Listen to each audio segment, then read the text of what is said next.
இறைவன் மீது நம்பிக்கை வைத்தல், இறைவனை சார்ந்திருத்தல் அப்படின்னு சொன்னா இன்னைக்கு பலருக்கு புரியல.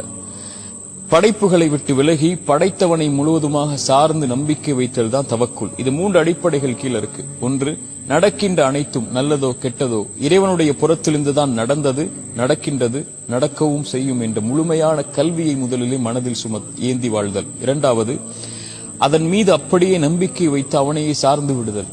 எப்படி மூசா அலைஹிஸ்ஸலாமுடைய தாயை மூசாவை இந்த ஆற்றில விடுங்கன்னு இறைவன் சொல்லும் போது இதை திருப்பி கொண்டு வருவேன்னு வாக்கு கொடுத்ததுக்கு அப்புறம் ஏன் எப்படி எதுவும் கேட்காம நலவுதான் எனக்கு இது என்று விட்டார்களோ, எப்படி யார் கையில் கிடைத்தால் அறுத்து விடுவான் என்று பயந்தார்களோ அவனுடைய கரத்தாலேயே மூசாவுடைய தாய்க்கு மூசாவை அல்லாஹ் திருப்பி கொடுத்தானோ, அதுபோல என் வாழ்வில் நடக்கின்ற எல்லாவற்றின் மீதும் இறைவனை சார்ந்திருக்கிறேன். நலவு எது நடந்தாலும் எனக்கு நலவாகவே அமையும் என்ற நம்பிக்கையை அவன் மீது வைத்து சார்ந்திருத்தல். மூன்றாவது, அதில் முயற்சி செய்தல்.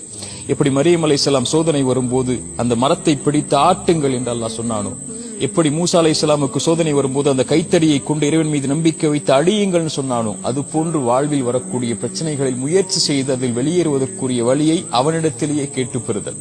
இந்த 3ம் இருந்தால் வாழ்க்கையில் எல்லா பிரச்சனைகளும் எளிதாகும்.